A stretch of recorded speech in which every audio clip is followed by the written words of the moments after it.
The rocks between the base of Little and Big Round Top, along with triangular fields, supposedly formed millions of years ago when the Ice Age pushed these boulders from the north to its current location. Devil's Den played a major role in the Battle of Gettysburg, but was also the site of a battle before that. Native Americans used the hills as hunting grounds, and Devil's Den was the location of the renowned Battle of the Crows, a battle over burial grounds in the rock formation. Hundreds of Native Americans were slaughtered and left to rot. Locals before the Civil War named the location Devil's Den to the rumor of large snake calling the boulders home.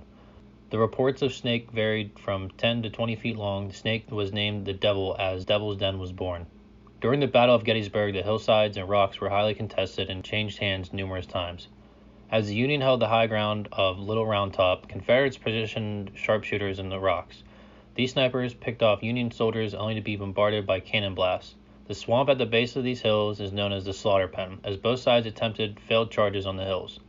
Soldiers were torn apart and their corpses lay in the hot sun for weeks. Plum Run cut through the swamp area and was nicknamed Bloody Run as their blood ran into the stream and stained the water red.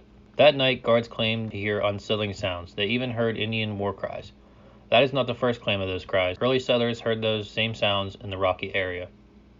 Guests claim to hear phantom drums and gunshots as they attempt to take photos. Their equipment malfunctions and occasionally is torn from their hands. Some have visited and asked park services who could have been on the battlefield earlier that day. These guests are informed that there was no one on the battlefield and are baffled when they claim to see tattered and torn men without shoes and scraggly hair.